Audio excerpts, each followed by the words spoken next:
اللہ تعالیٰ کا لاکھ لاکھ شکر ہے جس نے ہمیں انسان بنایا، اس دنیا کی تمام نعمتیں ہمارے لیے پیدا کی۔ قرآن پاک میں ارشاد باری تعالیٰ ہے، خلق لکم ما فی الارض جمیعا، جو کچھ زمین میں ہے وہ سارے کا سارا اس نے تمہارے لیے بنایا۔ اس زمین پر بکھری ہوئی بے شمار قسم کی نعمتیں سب انسان کی خدمت میں لگی ہوئی ہیں۔ ہمارے اوپر پھیلا ہوا آسمان انسان ہی کے لیے بنایا گیا ہے۔ انسان اس کائنات کی معزز ترین ہستی ہے، اللہ تعالیٰ کی تخلیق کا بہترین شاہکار ہے۔ ہماری نگاہیں جو کچھ بھی دیکھتی ہیں ان میں سے کوئی بھی چیز ایسی نہیں جو خود بنی ہو، اس لیے کہ کوئی معمولی سے معمولی چیز بھی خود نہیں بنا کرتی۔ آپ کے سامنے رکھے ہوئے یہ پھول، ان کا بہترین اور خوشنما رنگ، یہ خود سے خود نہیں بنا، اسے کسی بنانے والے نے بنایا۔ کبھی ہم نے غور کیا کہ اتنا حسین امتزاج کہ ایک ہی شاخ جو نیچے سے ہری ہے، سبز پتے ہیں، یکایک اوپر پھول سرخ رنگ کا ہو گیا۔ یہ دو چیزوں کا امتزاج، ایک مٹی، ایک زمین، ایک پانی، ایک ہوا، ایک سورج، ایک فضا، ان سب میں خود بخود کیسے ہو گیا؟ یہ خود نہیں ہو سکتا، اسے کسی بنانے والے نے بنایا اور بہترین بنایا، نہایت خوبصورت بنایا، بہترین شکل کی اس کی ڈیزائننگ فرمائی اور اپنے رنگ، اپنی نزاکت اور اپنی تمام چیزوں میں اس کو پرفیکٹ بنایا۔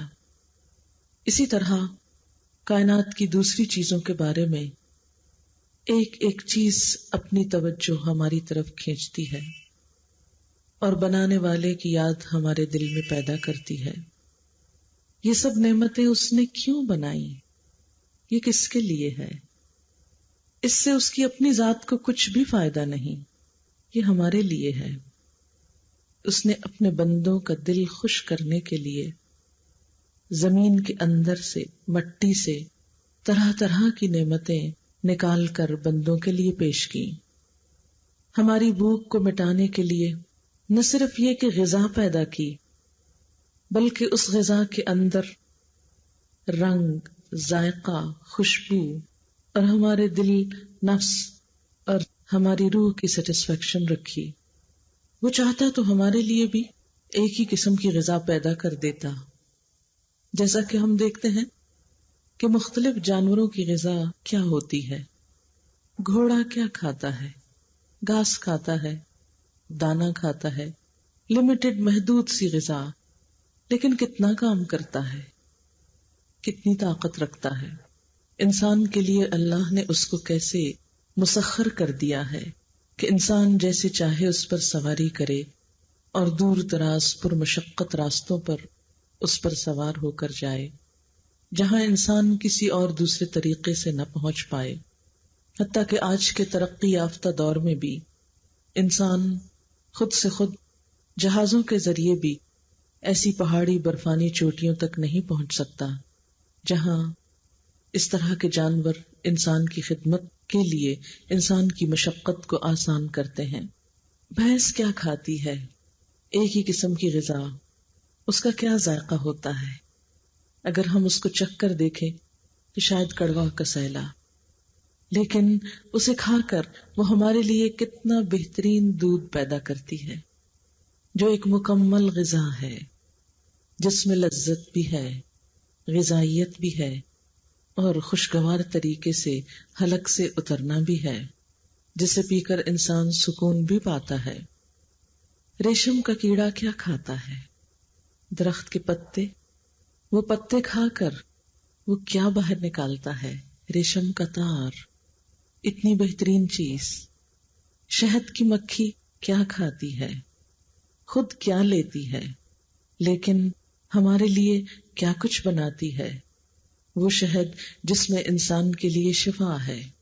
غرض کہ ہم جس بھی چیز کو دیکھیں معمولی سی قیمت پر، ہماری اس دنیا کی بے شمار نعمتوں میں سے معمولی سی نعمت لے کر ہمارے لیے کتنے بڑے بڑے کام کر رہے ہیں. طرح طرح کے پرندے، خوبصورت بولیوں والے، دل لبھانے والے، یہ بادل، ہوائیں، بارش، یہ زمین پر بکھرا ہوا سبزہ، یہ ان گنت اقسام کے پودے، ان گنت اقسام کی غذائیں، یہ سب کس کے لیے؟ یہ سب ہمارے لیے، انسان کے لیے.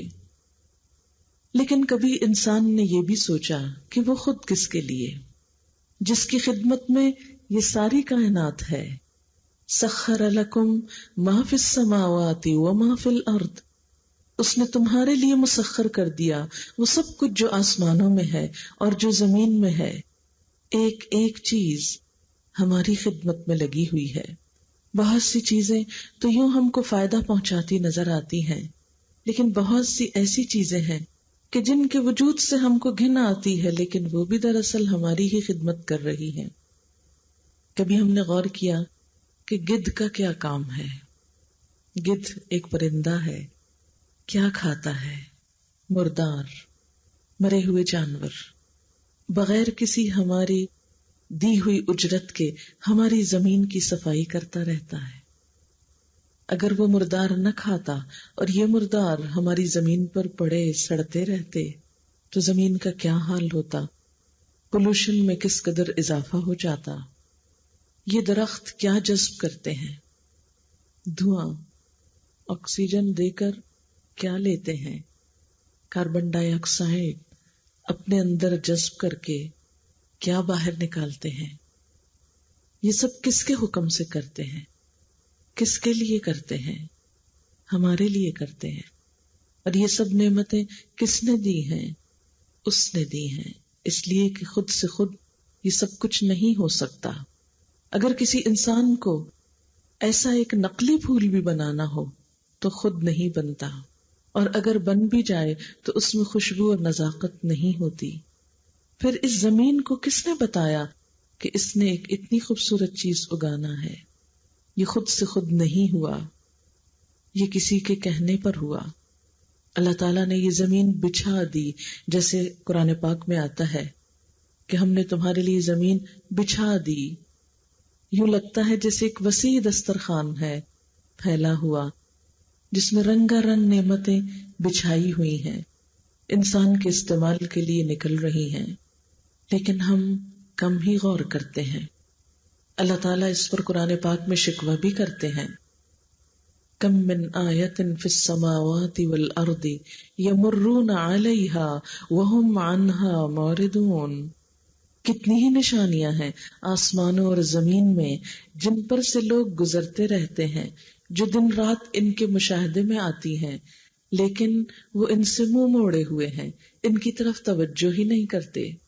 اور اگر توجہ کریں بھی تو ان چیزوں کی طرف جہاں انسان کی کوئی ضرورت پوری ہوتی ہو، جہاں سے اس کو کچھ فائدہ ہوتا ہو. لیکن پھر آپ دیکھیے کہ فائدہ اٹھانے کے بعد بھی ہم اس کا شکر کم ہی ادا کرتے ہیں جس نے ہم کو یہ فائدہ پہنچایا. پیاس کتنی اذیت ناک چیز ہے، لیکن کتنی مرتبہ ایسا ہوتا ہے کہ پانی پی کر ہم اس کو بھی یاد کر لیں، اس کا بھی شکریہ ادا کر دیں کہ جس نے یہ بنایا ہماری ضرورت پوری کرنے کے لیے، ہماری زندگی کی بنیاد، اس نے ہمیں ڈھیروں ڈھیر عطا کی. قرآن پاک میں اللہ تعالیٰ فرماتے ہیں افرأیتم ان اصبح ماؤکم غورا فمن یأتیکم بماء معین. کیا تم نے کبھی غور کیا کہ اگر وہ تمہارا پانی گہرائی میں لے جائے، بہتے چشمے اگر سوکھ جائیں، فمن یأتیکم بماء معین، تو کون تمہیں بہتا پانی لے کر دے گا؟ کون تمہارے لیے بہتے چشمے لے کر آئے گا؟ کوئی بھی نہیں. لیکن یہ نعمتیں جب ہم کو فراوانی سے ملتی ہیں تو آخر کیا وجہ ہے کہ ہم دینے والے کو بھولے رہتے ہیں؟ اس نے تو ہمارے لیے سب کچھ بنا دیا، لیکن ہم اس کا حق کتنا ادا کرتے ہیں؟ ہم اس کی طرف کتنی توجہ کرتے ہیں؟ ہم اس کو اپنے دل میں جگہ کیوں نہیں دیتے؟ ہم اسے اپنی سوچوں کا مرکز کیوں نہیں بناتے؟ یہ کائنات دیکھ کر وہ ہم کو یاد کیوں نہیں آتا؟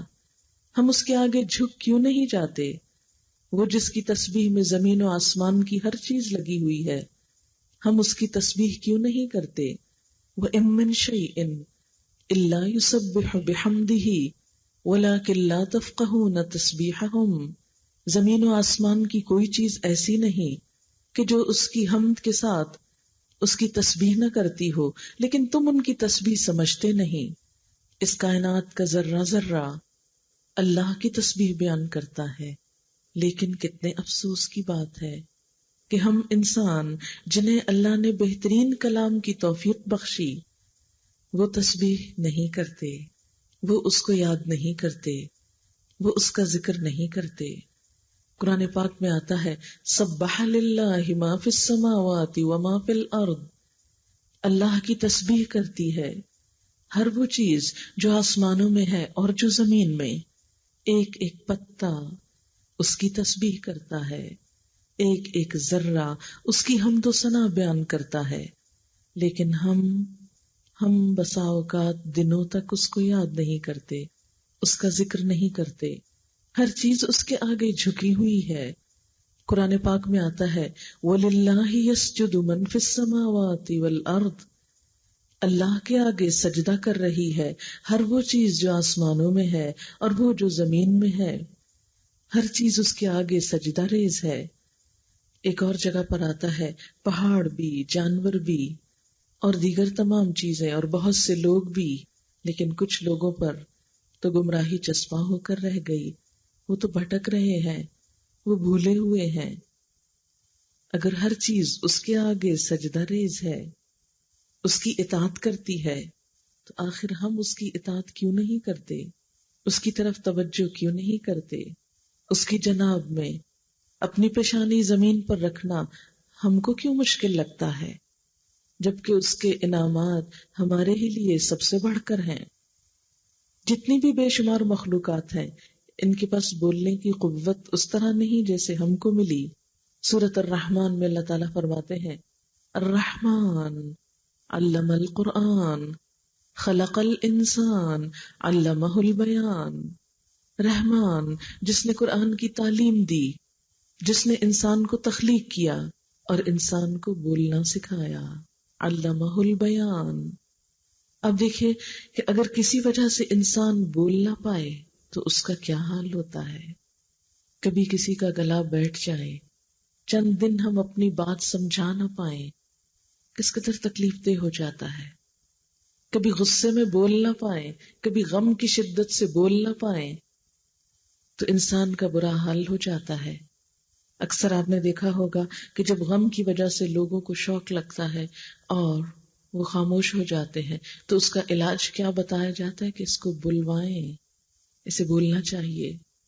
انسان بولنے والی مخلوق ہے، لیکن کبھی ہم نے غور کیا کہ ہماری زبان کیا کچھ بولتی رہتی ہے۔ اس بہترین بولنے کی صلاحیت سے ہم فائدہ اٹھا کر اللہ کی تسبیح کیوں نہیں کرتے، اس کا ذکر کیوں نہیں کرتے، اس کو یاد کیوں نہیں کرتے، اس کی تعریف کیوں نہیں کرتے؟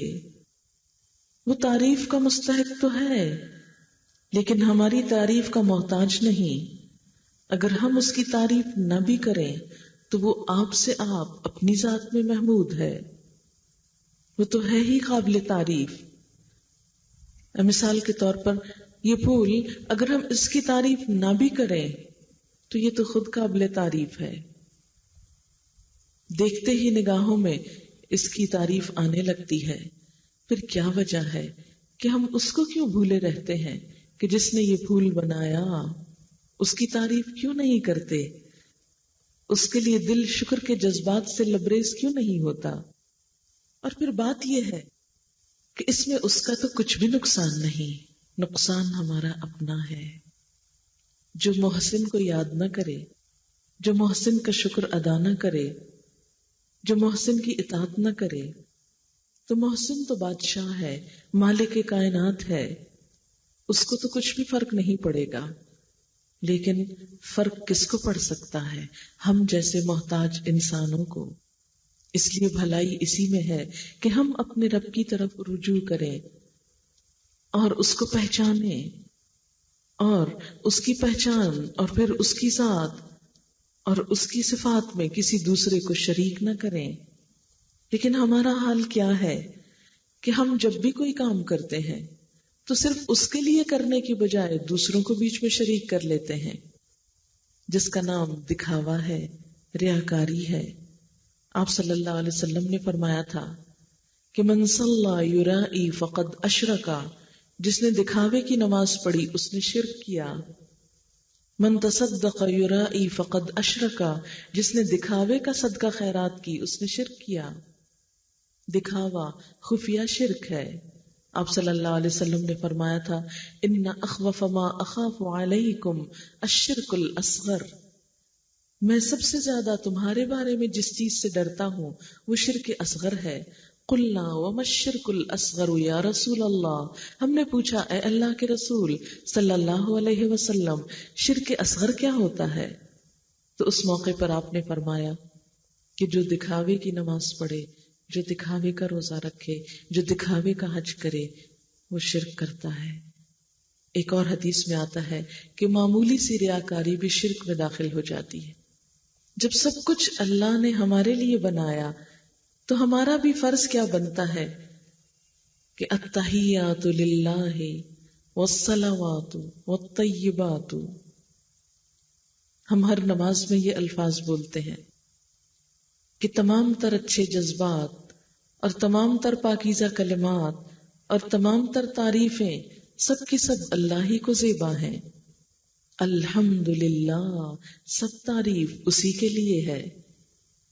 جب دیا اس نے ہم کو تو ہمارا بھی فرض یہ بنتا ہے کہ ہم بھی سب کچھ اسی کے لیے کریں، اس کو سب سے بڑا مانیں، سب سے بڑھ کر اسی سے محبت کریں. قرآن پاک میں اہل ایمان کی صفت بتائی گئی، والذین آمنوا اشد حبا للہ، وہ لوگ جو ایمان لائے اللہ کی محبت میں سب سے زیادہ شدید ہوتے ہیں، ہر چیز سے بڑھ کر اس کو چاہتے ہیں. اللہ سے جیسی محبت کرنی چاہیے ایسی محبت اگر کسی اور سے کی جائے تو یہ بھی شرک کی ایک قسم بنتی ہے. کیونکہ قرآن پاک میں اللہ تعالیٰ اس بات کا شکوہ کرتے ہیں کہ لوگوں میں سے کچھ ایسے بھی ہیں جو اللہ کے سوا دوسری ہستیوں سے ایسی محبت کرتے ہیں جیسے اللہ سے کی جاتی ہے. پھر آپ دیکھیے کہ اللہ کی اطاعت کے مقابلے میں کسی اور کی اطاعت، اللہ کی بات کے مقابلے میں کسی اور کی بات کو بڑا سمجھنا، یہ بھی تو اللہ کو ناراض کرنے کا سبب بنتا ہے.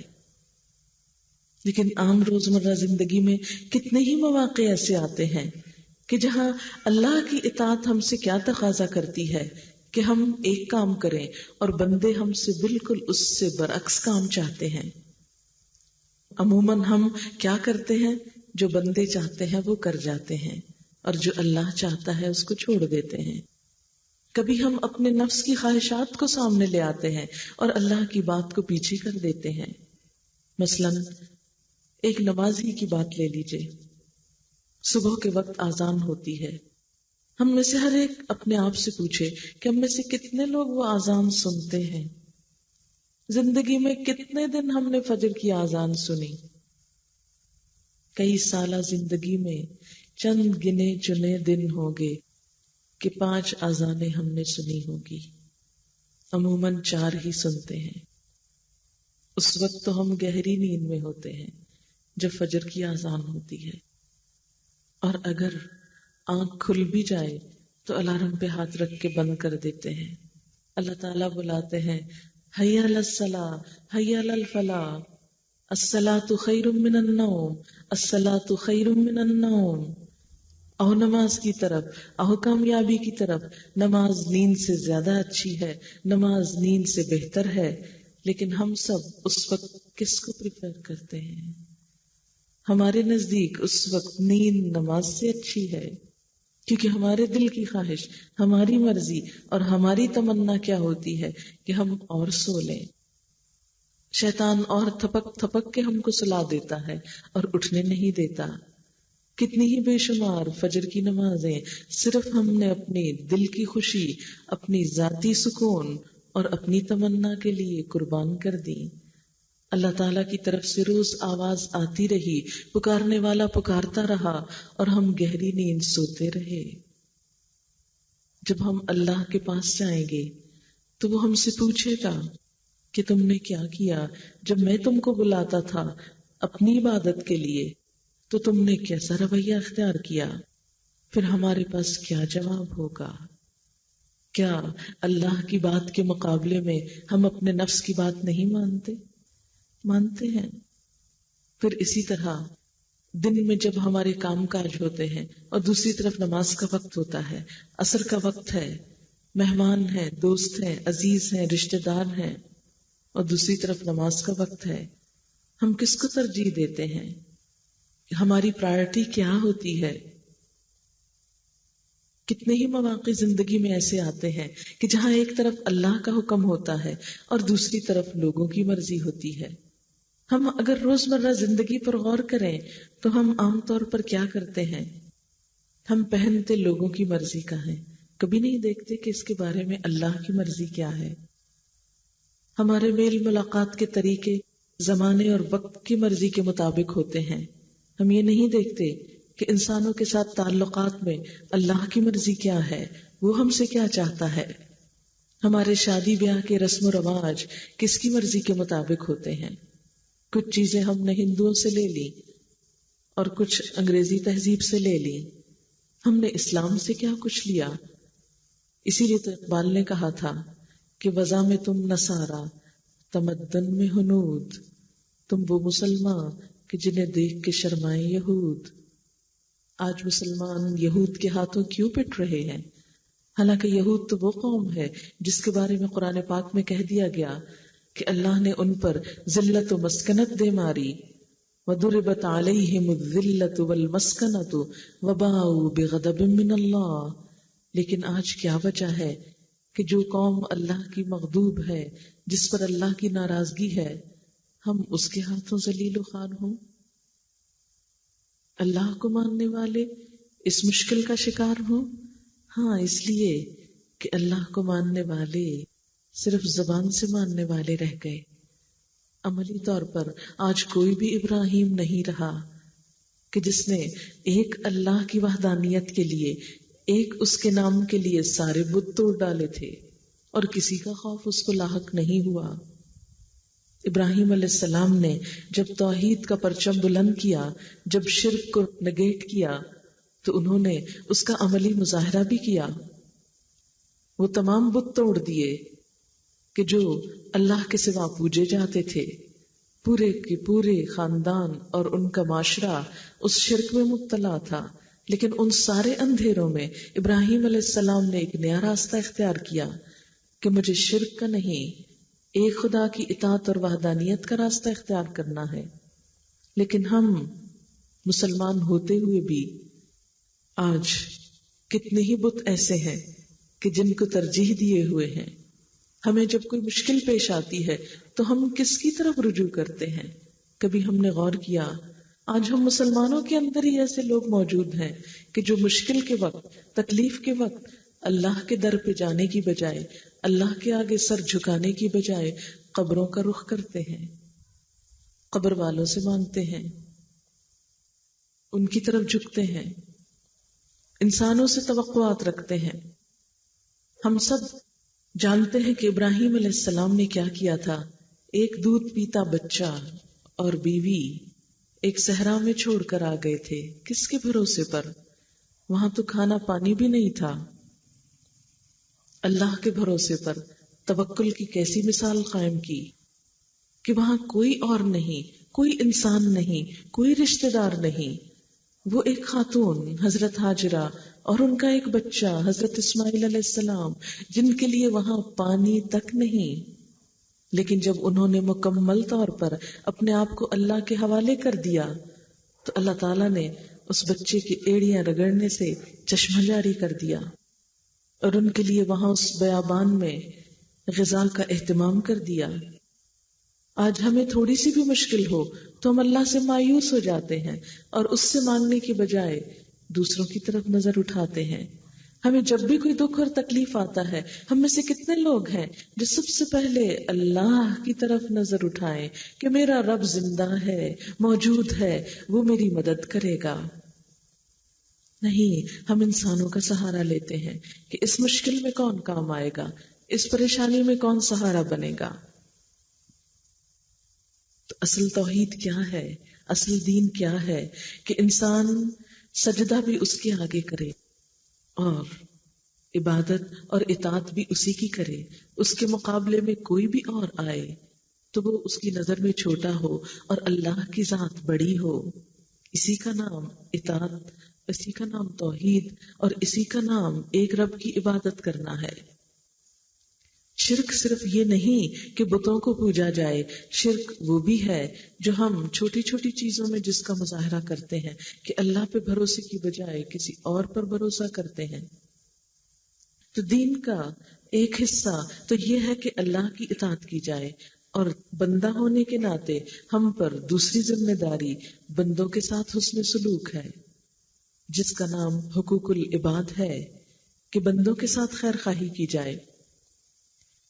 اللہ کے رسول صلی اللہ علیہ وسلم نے اس بات کے بارے میں اس قدر تاکید فرمائی جس کا اندازہ اس بات سے آپ لگا سکتے ہیں کہ آپ کے اقوال کے مطابق اللہ تعالیٰ کے حقوق میں اگر کوئی کمی بیشی ہو جائے تو اللہ تعالیٰ اس کو تو معاف کر دیں گے، لیکن اگر بندوں کے حق میں کوئی کمی ہو جائے تو جب تک بندے معاف نہ کریں اللہ تعالیٰ بھی معاف نہیں کریں گے۔ اور پھر کیا ہوگا کہ اس روز سب انسانوں کو حق دیا جائے گا کہ وہ اپنا بدلہ لے لیں، لیکن بدلہ لینے کے لیے اس روز نہ تو مال و دولت ہوگا کہ انسان اس سے بدلہ دے سکے، اور نہ ہی مارنے سے کوئی بدلہ چکایا جا سکے گا۔ تو پھر کیسے بدلہ ہوگا؟ آپ نے فرمایا کہ بدلہ اس طرح ہوگا کہ اس نیک انسان کی نیکیاں حقداروں میں تقسیم کر دی جائیں گی۔ مثلا اگر ایک شخص نے کسی کو گالی دی ہوگی ناحق، تو قیامت کے دن کیا ہوگا؟ جتنے درجے کی گالی تھی، جتنے وزن کی تھی، اتنے وزن کی نیکیاں اس شخص کے اعمال نامے سے لے کر اس کو دے دی جائیں گی جس کو گالی پڑی تھی۔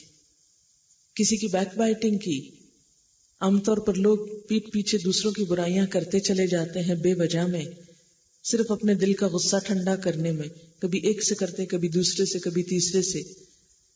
لیکن ہم کبھی نہیں سوچتے کہ جو برائی ہم کسی کی کر رہے ہیں وہ بظاہر تو برائی کر رہے ہیں، لیکن دراصل اس برائی کے اندر اپنی نیکیاں لپیٹ کے اس کو بھیج رہے ہیں۔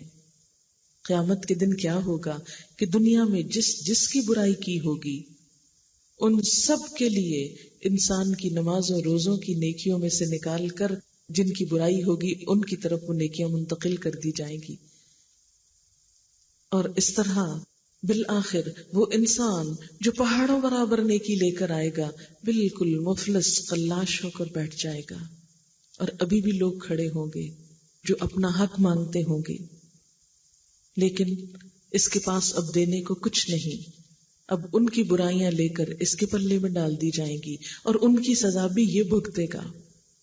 یہ ہے انسانوں کو ستانے کا صلہ، لیکن ہم اس کے بارے میں بہت کم سوچتے ہیں۔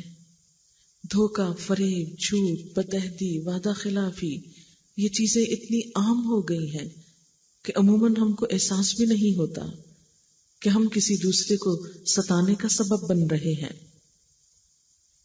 تو بندوں کے حقوق میں اللہ تعالیٰ نے تمام انسانوں کا حق رکھا ہے۔ اس کی ابتدا خود اپنی ذات سے ہوتی ہے۔ وہ کس طرح کہ انسان کی اپنی ذات کے لیے، مثلا انسان کے لیے حق ہے کہ وہ اپنی جان کو بچائے، اپنی جان کو ہلاکت میں نہ ڈالے، کوئی ایسا کام نہ کرے کہ جس سے اس کی جان ضائع ہونے کا خطرہ ہو۔ اسی طرح انسان کا حق ہے کہ اس کے مال کو تحفظ ملے، کوئی ایسا کام نہ کرے کہ جس سے اس کے مال کا نقصان ہو۔ انسان کو اللہ نے حق دیا، شریعت نے حق دیا کہ اس کی عزت کا تحفظ ہو، کوئی ایسا کام نہ کرے کہ جس سے انسان دوسروں کی نگاہ میں ذلیل ہو، کوئی ایسا کام نہ کرے جس سے انسان کی عقل کا نقصان ہو، کوئی ایسا کام نہ کرے جس سے انسان کے دین کا نقصان ہو۔ دین اسلام انسان کو اس کے انڈیویجول انفرادی اور اس کے اپنے حقوق دینے کو آیا ہے۔ پھر اس کے بعد اپنی ذات کے بعد سب سے پہلا حق جس کا بتایا گیا وہ انسان کے والدین ہیں، پھر اس کے بعد رشتہ دار ہیں، پھر اس کے بعد انسان کے ہمسائے ہیں، پھر غریب اور یتیم ہیں، پھر ایک شہر میں رہنے والے لوگ، ایک معاشرے میں رہنے والے لوگ، ایک ملک میں رہنے والے لوگ اور پوری دنیا کے لوگ، خواہ وہ مسلمان ہوں یا غیر مسلم ہوں. اور اس کے بعد نہ صرف یہ کہ انسان بلکہ اس کے علاوہ بھی جو دیگر مخلوق ہے ان کے بھی حقوق بتائے گئے. اسلام تو جانوروں تک کے حقوق بتاتا ہے کہ کسی جانور کو ستایا نہ جائے، اسے پریشان نہ کیا جائے. ایک عورت جو بہت نمازی تھی، اس نے ایک بلی کو اندر باندھ کر بھوکے مار دیا. نبی صلی اللہ علیہ وسلم کے پاس اس کا واقعہ بتایا گیا تو آپ نے فرمایا اس بلی کو بھوکا مارنے کی وجہ سے اس عورت کا ٹھکانہ جہنم میں ہے، اگرچہ وہ نماز پڑھتی تھی. یعنی اگر انسان ناحق ناروا کسی جانور کو بھی ستاتا ہے تو اس کے بدلے میں بھی وہ اپنی جان کو ہلاکت میں ڈالتا ہے. اسی طرح پانی کا بھی حق ہے. ایک شخص نے پوچھا وضو کے بارے میں کہ اگر کوئی شخص کسی دریا پر ہو تو اس کو وضو میں کتنا پانی استعمال کرنا چاہیے؟ فرمایا اتنا ہی جو وضو کے لیے کافی ہو، یعنی بلا وجہ پانی بھی ضائع نہ کرو. تو اسلام تو پوری نیچر اور پوری فضا کو محفوظ کرنے کا پروگرام بتاتا ہے. آپ دیکھیے کہ جو دو ہولی سٹیز ہیں اسلام کی، مکہ اور مدینہ، ان کو حرم قرار دیا گیا. اور آپ کو معلوم ہے حرم قرار دینے کا مطلب کیا ہے؟ کہ کسی انسان کے ساتھ کوئی زیادتی وہاں نہیں کی جا سکتی. اگر جان کا دشمن بھی سامنے موجود ہے تو اس کو مارا نہیں جا سکتا. باپ کا قاتل بھی سامنے آ جائے تو وہاں بدلہ نہیں لیا جا سکتا. اسی طرح کسی کو گالی دینا، کسی کے ساتھ زیادتی کرنا، کسی کا مال چرانا، یہ سب کچھ وہاں حرام ہے. کوئی کسی کو اذیت نہ دے، کوئی کسی کو تکلیف نہ دے. اس شخص کا حج حج ہی نہیں کہ جو حج کرنے جائے اور وہاں کسی انسان کو ستائے یا کسی کے ساتھ زیادتی کرے. حج کی حالت میں احرام جو پہنایا جاتا ہے، اس احرام کو پہننے کے بعد بہت ساری پابندیاں جو انسان پر لگائی جاتی ہیں، وہ دراصل ایک ٹریننگ پروگرام ہے. کس بات کا؟ کہ انسان دوسروں کو اذیت نہ دے، حتیٰ کہ جانوروں تک کو نہ دے. روزے کی حالت میں ہمیں صرف کھانے پینے سے ہی نہیں روکا گیا بلکہ زبان اور ہاتھ کی تکلیف دہ چیزوں سے بھی روکا گیا. مسلمان کی تو تعریف ہی یہ بتائی گئی، المسلم من سلم المسلمون من لسانہ و یدہ. مسلمان وہ ہے جس کی ہاتھ اور زبان سے دوسرے مسلمان محفوظ رہیں. آپ صلی اللہ علیہ وسلم نے روزے کے بارے میں فرمایا کہ جس نے روزہ رکھ کر گالی دینا اور دوسروں کو ستانا نہ چھوڑا، اللہ کو اس کے بھوکا پیاسا رہنے کی کوئی ضرورت نہیں. یعنی اللہ تعالیٰ نے روزہ اس لیے نہیں فرض کیا کہ ہم صرف بھوکے پیاسے رہیں. روزہ اس لیے ہے کہ ہم زبان سے وہ بات بھی نہ نکالیں جس سے دوسروں کو تکلیف ہو، اذیت ہو. اسی طرح زکوٰۃ بظاہر اللہ کا حق ہے لیکن دیکھا جائے تو بندوں کو ہی اس سے فائدہ پہنچتا ہے. اللہ کا حق ادا کرتے ہوئے بندوں کا فائدہ سوچا گیا، بندوں کو دلوایا گیا. تو غرض یہ کہ جتنی بھی عبادات ہیں ان میں سے کوئی بھی چیز اللہ تعالیٰ کی ذات کو فائدہ نہیں دیتی، خود انسان ہی کے لیے فائدہ مند ہے. پھر انسانوں کے حقوق میں سب سے بڑھ کر والدین کا حق. قرآن پاک میں اللہ تعالیٰ فرماتے ہیں وَقَضَىٰ رَبُّكَ أَلَّا تَعْبُدُوا إِلَّا إِيَّاهُ وَبِالْوَالِدَيْنِ إِحْسَانًا. اور آپ کے رب نے فیصلہ فرما دیا کہ تم خدا کے سوا کسی کی بندگی نہ کرو اور والدین کے ساتھ نیک سلوک کرو.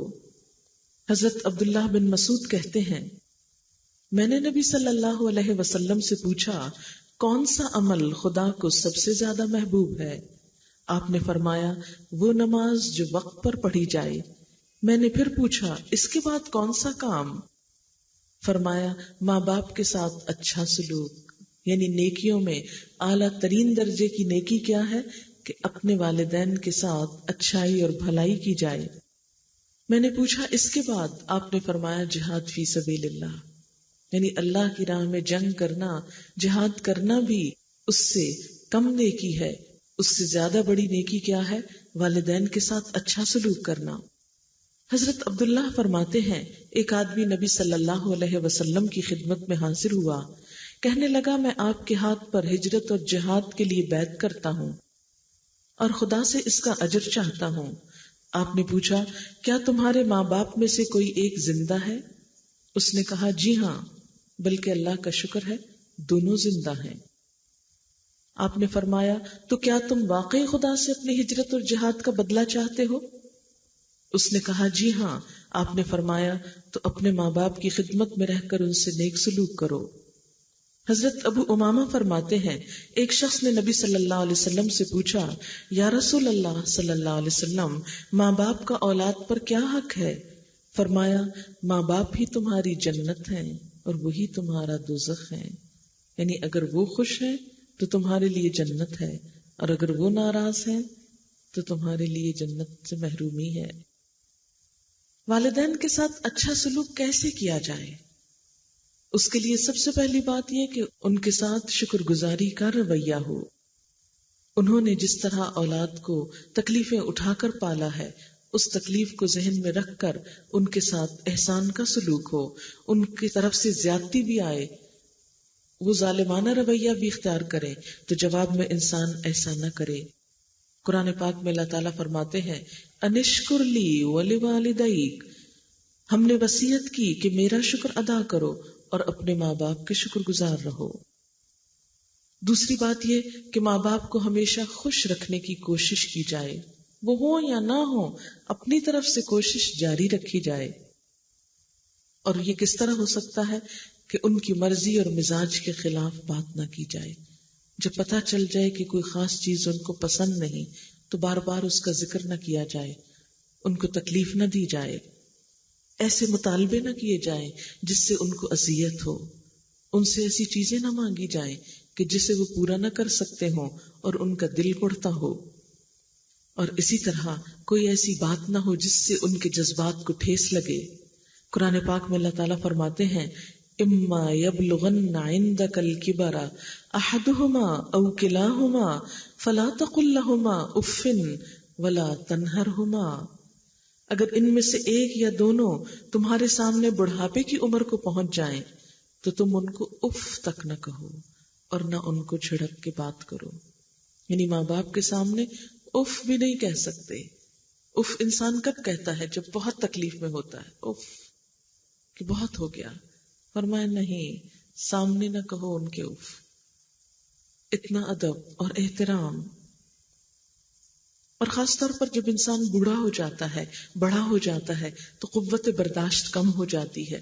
ماں باپ بھی کمزوری کی وجہ سے ایک ہی بات بار بار دہرائے جاتے ہیں، جو بات ان کے ذہن میں بیٹھ جاتی ہے اس کا بار بار تذکرہ کرتے ہیں، اور انسان ایک ہی چیز کی تکرار سے تنگ آ جاتا ہے، اور بعض اوقات بچوں کی طرح ان کو ڈانٹ دیتا ہے۔ نہیں، اس کی اجازت نہیں۔ انسان وہاں سے ہٹ جائے، سنتا چلا جائے، کوئی اور کام کرنے لگے، لیکن ان کو جھڑک کر بات نہ کرے۔ حضرت عبداللہ بن عمر کہتے ہیں نبی صلی اللہ علیہ وسلم نے فرمایا خدا کی خوشنودی والد کی خوشنودی میں ہے، خدا کی ناراضگی والد کی ناراضگی میں ہے۔ یعنی اگر کوئی اپنے خدا کو خوش رکھنا چاہے تو کیا ضروری ہے؟ والد کو خوش رکھے۔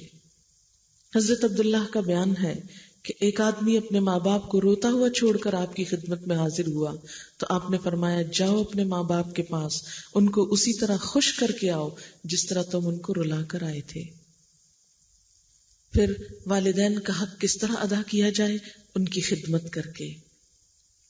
خدمت کے لیے آپ صلی اللہ علیہ وسلم نے ایک مرتبہ خطبے کے لیے جب مسجد میں تشریف لے گئے، ایک سیڑھی پر قدم رکھا تو فرمایا آمین، دوسری پہ قدم رکھا تو فرمایا آمین، تیسری پہ قدم رکھا تو فرمایا آمین۔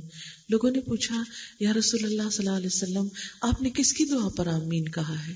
فرمایا جب پہلی سیڑھی پر قدم رکھا تو جبریل میرے پاس آئے، دوسری پر بھی اور تیسری پر بھی، اور تیسری سیڑھی پر قدم رکھتے ہوئے جبریل نے یہ دعا کی کہ جو شخص والدین کو دونوں یا ان میں سے ایک کو بڑھاپے کی حالت میں پائے اور پھر ان کی خدمت کر کے جنت نہ کمائے، اس پر ساری مخلوق کی لعنت، یعنی وہ اللہ کی رحمت سے محروم ہو۔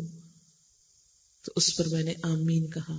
آپ سوچئے کہ جس دعا کے مانگنے والے جبریل ہوں اور اس پر آمین کہنے والے محمد الرسول اللہ ہوں صلی اللہ علیہ وسلم، پھر اس کی قبولیت میں کیا شک رہ جاتا ہے۔ لیکن بہت دفعہ دل دوز مناظر دیکھنے میں آتے ہیں کہ والدین خدمت تو کیا اولاد کی شکل دیکھنے کو ترستے ہیں، اور بچوں کے پاس وقت نہیں کہ وہ اپنے دنیا کے کام کاروبار چھوڑ کر کسی وقت ماں باپ کو صرف اپنی شکل دکھانے کے لیے ہی حاضر ہو جائیں۔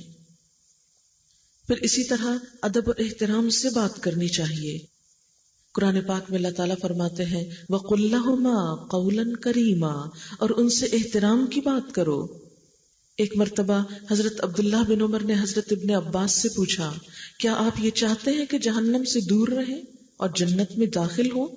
انہوں نے جواب دیا کیوں نہیں، خدا کی قسم یہی چاہتا ہوں۔ حضرت ابن عمر نے پوچھا آپ کے والدین زندہ ہیں؟ ابن عباس نے کہا جی میری والدہ زندہ ہے۔ تو ابن عمر نے فرمایا تم ان کے ساتھ نرمی سے گفتگو کرو، ان کے کھانے پینے کا خیال رکھو تو ضرور جنت میں جاؤ گے، بشرطے کے کبیرہ گناہوں سے بچو۔ تو حسن سلوک کا مطلب کیا ہے کہ جب بات کرو تو نرمی سے کرو، اور جب ان کو کوئی ضرورت پیش آئے تو اس کو پورا کر دو، یعنی ان کے کھانے پینے یا ضروریات زندگی کا خیال رکھے۔ مثلاً قریب ہو تو لٹرلی جیسے کھانا خود کھاتے وقت یا ان کی پسند کی چیزیں ان کے سامنے رکھی جائیں، لیکن اگر دور ہو تو ان کی پسند کی چیزیں اپنے مال سے ان کے لیے کچھ نہ کچھ بھجوایا جائے تاکہ وہ خود اپنی خوشی سے کچھ اپنے لیے لے سکیں، کیونکہ والدین کے لیے اولاد کا مال ان کے اپنے مال ہی کی طرح ہے۔ حضرت ابو ہریرہ نے ایک بار دو آدمیوں کو دیکھا، ایک سے پوچھا یہ دوسرے کون ہیں؟ اس نے کہا یہ میرے والد ہیں۔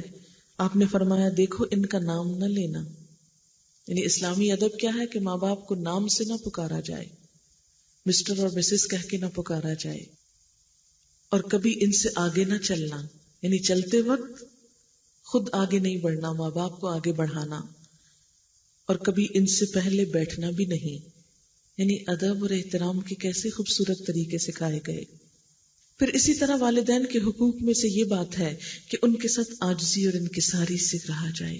قرآن پاک میں اللہ تعالیٰ فرماتے ہیں وَاخْفِضْ لَهُمَا جَنَاحَ الذُّلِّ مِنَ الرَّحْمَةِ، اور عاجزی اور نرمی سے ان کے سامنے بچھے رہو، یعنی اپنے کندھے بھی جھکا کر، ایون پوسچر میں بھی عاجزی ہو، تکبر سے گردن اٹھا کر اور اکڑ کر اور ٹانگ پہ ٹانگ رکھ کے ان کے سامنے بیٹھ کر شاؤٹ نہیں کرنا چاہیے۔ یہ چیز اللہ تعالیٰ کو سخت ناراض کرتی ہے۔ ہماری نئی جنریشن ہم اسے خود اس طرح کی تربیت بعض اوقات دیتے ہیں کہ یہ ظاہر کرنے کے لیے کہ بچے بہت کانفیڈنٹ ہیں، بڑھ بڑھ کر ماں باپ کے سامنے بھی بدتمیزی سے بولنے لگتے ہیں، اور سب اس پر خوش ہو رہے ہوتے ہیں کہ بچے میں اتنا کانفیڈنس ہے کہ کسی کا بھی ڈر نہیں، ماں باپ کا بھی خوف نہیں۔ حالانکہ قرآن پاک کی ایک سورت کیا کہتی ہے وَيْلٌ لِكُلِّ ہُمَزَةٍ لُمَزَةٍ، ہلاکت ہے ہر تانا دینے والے کے لیے اور عیب لگانے والے کے لیے، یعنی جو بڑھ بڑھ کے بولتا ہے اور بڑوں کو بے عزت کرتا ہے۔ کسی کے لیے کسی بڑے کے بھی احترام میں کمی نہیں ہونی چاہیے، کہاں یہ کہ ماں باپ کے سامنے انسان منہ پھٹ ہو جائے، بدتمیزی سے بات کرے، ہرگز نہیں۔ عاجزی سے پیچھے رہنے سے مراد کیا ہے کہ ان کے مرتبے کا لحاظ رکھا جائے، ان کے سامنے اپنی بڑائی نہ جتائی جائے۔ بعض اوقات کیا ہوتا ہے کہ اولاد زیادہ پڑھ لکھ جاتی ہے، یا ماں باپ نے غربت میں وقت گزارا ہوتا ہے، اولاد کے پاس مال زیادہ آ جاتا ہے، یا اسی طرح دنیا کی کوئی اور کامیابی حاصل ہو جاتی ہے، تو کبھی اس کامیابی کو پا کر انسان ماں باپ کو حقیر نہ سمجھے، اپنے سے چھوٹا نہ سمجھے کہ آپ تو کچھ نہیں جانتے، آپ کو کیا معلوم دنیا کہاں جا رہی ہے۔ ٹھیک ہے، اگر آپ کو زیادہ معلوم ہو بھی گیا ہے تو ماں باپ کو مت جتائیے۔ پھر والدین کے حقوق میں سے ہے کہ ان کے ساتھ محبت کا اظہار کیا جائے۔ جو شخص اپنی ان شکایات کو نظر انداز کر کے والدین کے اوپر رحمت و شفقت کی نظر ڈالتا ہے تو اس کے لیے واقعی ایک مشکل کام ہوتا ہے، تو اس پر اجر بھی زیادہ ہے۔ ماں باپ کی بات بھی ماننی چاہیے، الا یہ کہ وہ کوئی گناہ کی بات یا ایسا کام کہیں کہ جس میں انسان کے دین ایمان یا آخرت کا نقصان ہو۔ حضرت ابو سعید کا بیان ہے کہ یمن کا ایک آدمی آپ کی خدمت میں حاضر ہوا۔ آپ نے پوچھا یمن میں تمہارا کوئی ہے؟ اس نے کہا میرے ماں باپ ہیں۔ آپ نے پوچھا انہوں نے تمہیں اجازت دی ہے یہاں آنے کی، یعنی میرے پاس آنے کی؟ اس نے کہا نہیں، میں نے تو اجازت لی ہی نہیں۔ فرمایا اچھا تو تم واپس جاؤ، ماں باپ سے اجازت لو، اگر وہ اجازت دے تو جہاد میں شرکت کرو، ورنہ انہی کے پاس رہو۔ یمن آپ کو معلوم ہے مدینہ سے کس قدر دور ہے، کئی 100 میل کے فاصلے پر۔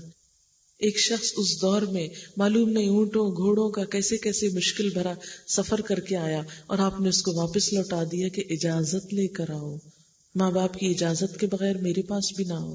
حضرت اویس قرنی کا واقعہ آپ سب نے سنا ہوگا کہ ان کو حضور صلی اللہ علیہ وسلم سے اتنی محبت تھی کہ جب انہوں نے سنا کہ جنگ احد میں آپ کا دانت مبارک شہید ہو گیا ہے، اور ان تک جب یہ خبر پہنچی تو انہوں نے وہاں بیٹھ کر اپنا دانت خود توڑ لیا کہ اللہ کے رسول صلی اللہ علیہ وسلم کو تکلیف ہو رہی ہے اور میں امن سے چین سے بیٹھا ہوں۔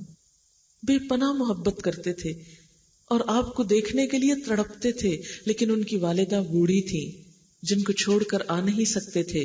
انہوں نے آپ سے اجازت بھی مانگی کہ کیا میں آپ کی ملاقات کے لیے حاضر ہوں، تو آپ نے فرمایا نہیں، تم اپنی والدہ کی خدمت میں ہی رہو۔ اور آپ صلی اللہ علیہ وسلم نے وصیت کی، حضرت عمر سے کہا کہ میرے بعد ایک شخص آئے گا، جب وہ تمہارے پاس آئے تو تم اس سے اپنے لیے دعا کروانا، اور وہ حضرت اویس قرنی ہی تھے۔ اور یہ وہ شخص تھے کہ جنہیں حضور صلی اللہ علیہ وسلم کے دیدار سے صرف ماں کی خدمت نے روکا، لیکن اس کے باوجود ان کا درجہ اور مقام کتنا بلند تھا کہ حضرت عمر سے کہا جا رہا ہے کہ تم ان سے اپنے لیے دعا کروانا۔ یہ سعادت ان کو کس لیے ملی؟ ایک تو حضور صلی اللہ علیہ وسلم کی محبت کی وجہ سے، اور دوسرے ماں کی خدمت کی وجہ سے۔ پھر اسی طرح حضرت ابن عباس کا بیان ہے کہ نبی صلی اللہ علیہ وسلم نے فرمایا، جس آدمی نے اس حال میں صبح کی کہ وہ ان ہدایات میں اللہ کا اطاعت گزار رہا جو اس نے ماں باپ کے حق میں نازل کیے ہیں، تو اس نے اس حال میں صبح کی کہ اس کے لیے جنت کے 2 دروازے کھلے ہیں۔ یعنی جس کی صبح اس حال میں ہوتی ہے کہ اس کے ماں باپ اس سے راضی ہیں اور وہ ماں باپ کا فرما بردار ہے، تو اس کے لیے جنت کے دروازے کھلے ہیں۔ اور اگر کسی کی صبح اس حال میں ہوتی ہے کہ اس کے والدین اس سے ناراض اور خفا ہیں، تو فرمایا اس کے لیے جہنم کے 2 دروازے کھلے ہیں۔ ماں باپ کو اپنے مال کا مالک سمجھنا چاہیے اور ان پر دل کھول کر خرچ کرنا چاہیے۔ قرآن پاک میں آتا ہے یسألونک ماذا ينفقون، یہ پوچھتے ہیں کیا خرچ کریں۔ قل ما انفقتم من خیر فللوالدین، فرمایا جو بھی تم خرچ کرو والدین کے لیے کرو، یعنی پہلے سب سے اپنے والدین کی ضروریات دیکھو کہ انہیں تو کچھ نہیں چاہیے۔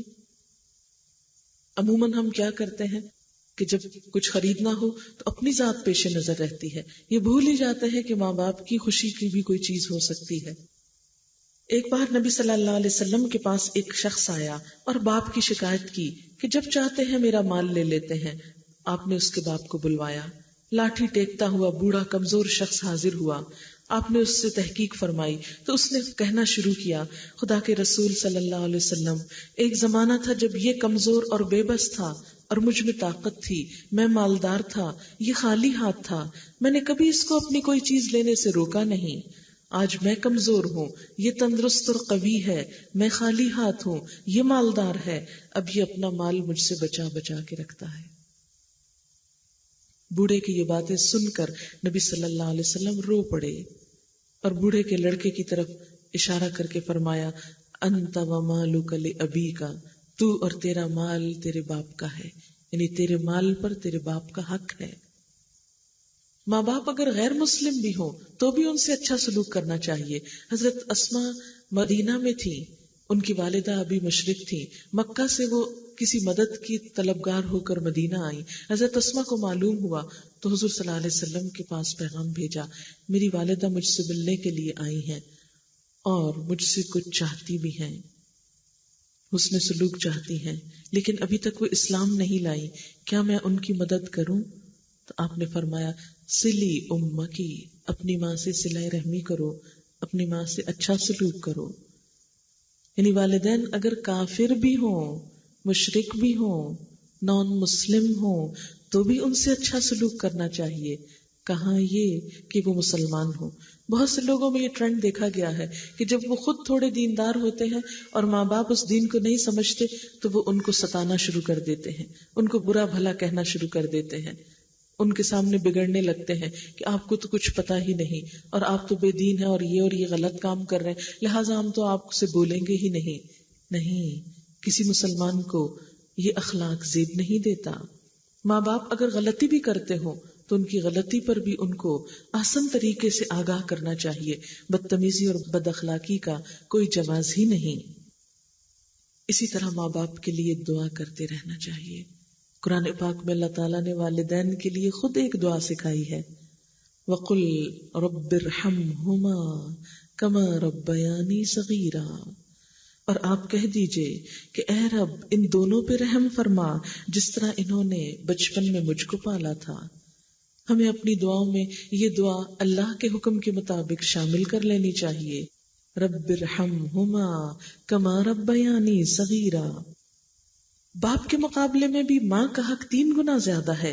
ایک شخص نبی صلی اللہ علیہ وسلم کی خدمت میں حاضر ہوا اور پوچھا میں سب سے زیادہ اچھا سلوک کس سے کروں؟ آپ نے فرمایا اپنی ماں سے. اس نے 3 مرتبہ یہ سوال دہرایا. آپ نے فرمایا اپنی ماں سے اچھا سلوک کرو.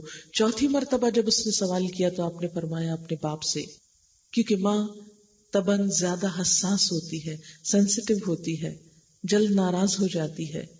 ماں کے جذبات باپ کے مقابلے میں مختلف ہوتے ہیں، اس لیے اس کا خیال نسبتاً زیادہ رکھنا چاہیے.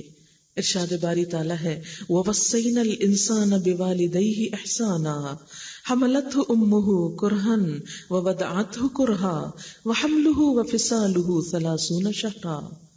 ہم نے انسان کو ماں باپ کے ساتھ بھلائی کی تاکید کی. اس کی ماں تکلیف اٹھا اٹھا کر اس کو پیٹ میں لیے پھرتی رہی. تکلیف سے اس کو جنم دیا اور پیٹ میں اٹھانے اور دودھ پلانے کی یہ تکلیف دہ مدت 2.5 سال ہے. یعنی ایک ماں اپنی زندگی کے 2.5 سال ایک بچے کے لیے تکلیفیں اٹھاتی ہے، لیکن بچے جب بڑے ہو جاتے ہیں تو ماں کو کوئی چیز ہی نہیں سمجھتے. یہ اسلامی اخلاق نہیں.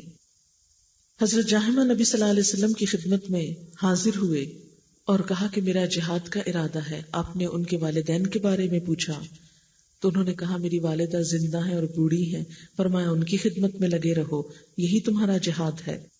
اسی طرح وہ ماں جس نے دودھ پلایا ہو، یعنی جنم تو نہ دیا ہو، رضائی ماں یا ستیلی ماں، اس کے ساتھ بھی اچھا سلوک کرنا چاہیے. نبی صلی اللہ علیہ وسلم گوشت تقسیم کر رہے تھے تو ایک خاتون حاضر ہوئی، بوڑھی، لال بالوں والی، یعنی رنگے ہوئے بال ہوں گے مہندی وغیرہ سے. تو آپ صلی اللہ علیہ وسلم نے کام چھوڑ کر اپنی چادر لی اور زمین پر بچھا دیا اور اس خاتون کو بٹھایا. سب لوگ جو پاس تھے وہ حیران ہوئے کہ یہ کون بوڑھی خاتون ہے جس کو اتنی عزت مل رہی ہے. معلوم ہوا کہ یہ وہ خاتون ہے جنہوں نے بچپن میں حضور صلی اللہ علیہ وسلم کو دودھ پلایا تھا. تو جس ماں نے صرف دودھ ہی پلایا ہو اس کی بھی اتنی عزت. اور اسی طرح ستیلی ماں، ہمارے معاشرے میں ستیلی ماں، اگر اپنی ماں کسی کی فوت ہو جائے اور ستیلی ماں ہو تو اس کو تو انسان ہی نہیں سمجھا جاتا. حالانکہ ہم دیکھتے ہیں کہ حضرت یوسف علیہ السلام، ان کی اپنی والدہ فوت ہو چکی تھی، لیکن جب حضرت یعقوب علیہ السلام اپنے باقی بچوں اور اپنی بیوی سمیت مصر میں آئے تو ان سب کو حضرت یوسف علیہ السلام نے عزت دی اور اپنے باپ کے ساتھ اپنی ستیلی ماں کو بھی اپنے قریب عرش پر بٹھایا. یعنی اپنے ساتھ جو ان کی خاص مسند تھی اس پر اپنی ستیلی ماں کو بھی بٹھایا. ان کو بھی ایسی ہی عزت دی جیسے ان کی اپنی والدہ ہوتی تو ان کو وہ عزت دیتے. ماں کا تو لفظ ہی بہت معزز ہے، محترم ہے. اسی طرح ماؤں میں ایک اور ماں بھی ہے جس کو ساس کہا جاتا ہے. ہمارے معاشرے میں بہت مظلوم ہے اور عموماً اس کو ایک ظالم کی حیثیت میں پورٹری کیا جاتا ہے. لیکن تالی 2 ہاتھ سے بجتی ہے، ایک سے نہیں بجتی. اگر ساس سے کچھ شکایات ہو سکتی ہیں تو ساس کو بھی ہم سے کچھ ہو سکتی ہیں. عام طور پر شکوہ کیا ہوتا ہے، بہو شکایت کرتی ہے کہ ساس اچھی نہیں ملی، اور جب وہ ساس بن جاتی ہے تو کہتی ہے بہو اچھی نہیں ملی. لیکن یہ تعلقات بھی اگر انسان احسان کے جذبے سے اور اللہ کا حکم سمجھتے ہوئے بڑوں کے احترام کے جذبے کے ساتھ ان کے ساتھ بھی اگرچہ ان کی زیادتی بھی ہو اور اچھا سلوک کرے تو یہ انسان کے اپنے اخلاق کی دلیل ہے. کسی کی زیادتی کے جواب میں اچھا سلوک کرنا خود انسان کے اپنے اخلاق کی بلندی کی علامت ہے. اگر ایک شخص زیادتی کر رہا ہو اور جواباً دوسرا بھی زیادتی شروع کر دے تو دونوں کا لیول برابر ہو جاتا ہے. صرف اپنے حقوق جان کر نہیں، کچھ سیکریفائس کر کے اس اچھے انسانی تعلقات کا آغاز مسکرانے سے اور سلام میں پہل کرنے سے، اگر یہ دو چیزیں ساتھ رہیں تو انشاءاللہ بہت سے مشکل مرحلے آسانی سے طے ہو جائیں گے۔ آج کے لیے بس یہی چند باتیں آپ کی خدمت میں گوش گزار کرنا تھی۔ اللہ کرے کہ ان میں سے کچھ تو عمل میں رہ جائیں، اگر رہ گئیں تو میں سمجھوں گی کہ میرا آنا کسی کام آ گیا۔ اللہ تعالیٰ آپ سب کو دنیا اور آخرت کی بہترین خوشیاں عطا کرے اور ہم سب کو بہترین انسان بنائے اور جنت جیسی پرامن بستی میں رہنے کے قابل بنائے۔ وآخر دعوانا ان الحمد للہ رب العالمین۔ والسلام علیکم ورحمۃ اللہ وبرکاتہ۔